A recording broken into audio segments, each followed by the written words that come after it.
Hi, my name is Isabella Garcia, and today I will be talking about our book, Reinventing Project Based Learning, and I will be focusing on chapters 3, 4, and 5.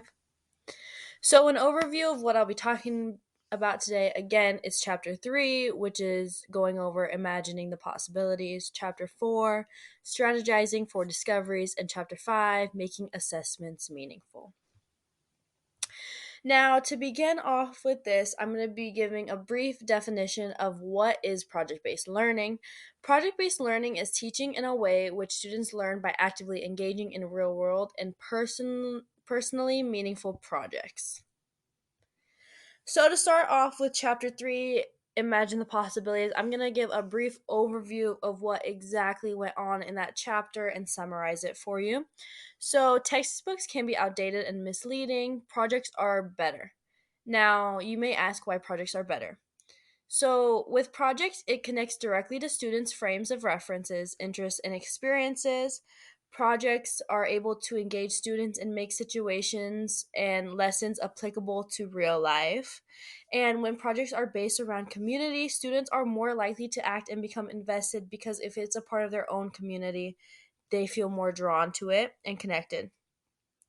Projects can also lead to unfamiliar territory, providing learning and new skills for both the students and the teachers. And collaboration creates an increase in learning and interest in subjects. Now, with that, so how we go about PBL, there's 3 steps, which PBL means project based learning. So, the first step is to analyze, which is examine, explain, investigate, characterize, classify, compare, deduce, differentiate, discriminate, illustrate, and prioritize the material, obviously. Next step after that is you evaluate. So you're judging, selecting, deciding, justifying, verifying, improving, defending, debating, convincing, recommending, and assessing. And lastly, you obviously create. So you adapt, anticipate, combine, compose, invest, design, imagine, model, propose, theorize, and formulate. Now, to summarize chapter 3 as a whole, so, including projects provides collaboration and application to concepts better than a textbook can teach students. Textbooks can easily be misleading due to the dates they were published, and it is easier to use them as references or guides. Within projects, students can be engaged and invested within whatever they are doing, and projects will have more of an effect on the students rather than just reading out of a textbook. Projects are useful when wanting students to grow and understand the topics they are learning about, and it gives more chances of taking knowledge and carrying it outside of the classroom. Now, to move on to chapter 4, which is strategizing for discoveries, I'm just going to be giving a brief overview again of just main topics that were talked about in this chapter.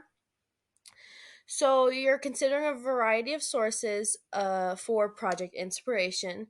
You need to make sure, as a teacher, to be selective of whose project you are using if you are going to use someone else's. Now, as a teacher, when you are looking at projects, it is not the best to go for the prettiest projects.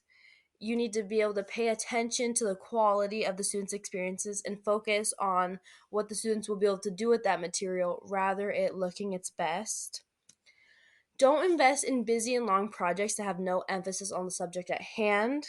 Now, this, in a way, it is really simple in aspects of the projects you are doing need to be precise rather than a bunch of busy work that students will not be able to understand. And having students make decisions in the direction their project and learning goes, it is important that not everything needs to be from a teacher. They don't need to be copying everything or just listening to you speak, but rather them making decisions for themselves. You also need to have continuous assessments to check in on students while you're doing project based learning. And it is important to engage students in a way where they want to ask questions and they feel like their learning is important to them and they are doing something proactively. So with this, when you are choosing a project to teach to your students, there are some key questions to consider. This was all in the book that I got it from. So the key questions are, Are important learning aims addressed? Does this project plan include samples of students' work, which can also be critiqued? Now, imagine your students doing the same project. Will students master rigorous content? Will they be able to engage in activities that help them to become independent learners? Can they learn to make inquiries? Are they able to carry out effective research and make new meanings? Are they able to learn to and from other users?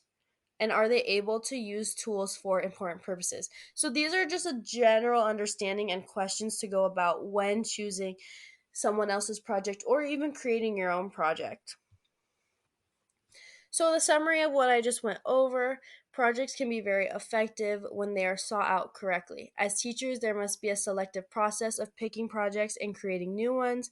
Each project needs to be intentional and display good quality.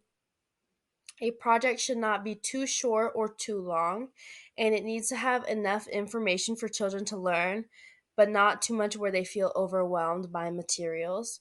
Projects also need to be direct and to the point, and in addition, have assessments to go with them to get the best results of learning for each student. Now, for the final chapter, making assessments meaningful. Once again, I will just be reviewing the main topics that were displayed in this text. So, assessments need to be developed by local communities because it is more powerful than national tests. Authentic assessments help students be more tuned in and focused into what they are learning. Formative assessments that are continuously happening throughout the process are more beneficial than a singular assessment at the end of a project, which that just means as you are going throughout the project, continuously having just little check-ins and little assessments, it's more beneficial because it's keeping your students in check, and rather than summative assessments, which they are also important, and they go over just a general and they're at the end. But with summative assessments, it's a you need to make sure you review beforehand of what it is on. And it is important to guide what is taught and important for students to take away by the end of the lesson. So you need to make sure everything is pretty much catered to your summative assessment if you will be doing it that way, because there's no reason to just have all this outward um creative, whatever it may be. There needs to know it just needs to be stuck in one specific place, if that makes sense.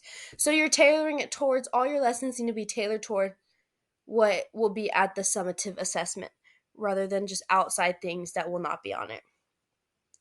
We need to remember that self evaluation is a form of an assessment. Also, as a teacher, you need to create timelines and milestones for skills and knowledge to be learned. And just always keep having check ins with students as you guys are going throughout the process. So with that, the summary of chapter 5 is assessments can be have meaning when they are purposeful and thought out. A formative assessment is the best type of assessment because they are during the learning process and it gives the opportunity to clear any misconceptions and confusion. When doing summative assessments, it is also important to make sure that whatever will be on the assessment is really focused on in the lessons and projects before. It should be a main concern to talk deeply about the skills and knowledge teachers want their students to obtain rather than focusing on materials that will not be covered for assessments. Within assessments, it is vital that the teachers are hands on and have a timeline for what they want to achieve and proactively checking in on their students to make sure that they understand their material to full capacity. So to finish with that, I just have my reference page. I got everything off of the Reinventing Project-Based Learning, your field guide to real-world projects in the digital age. Just thank you so much. I hope this helped. And yeah, have a good day.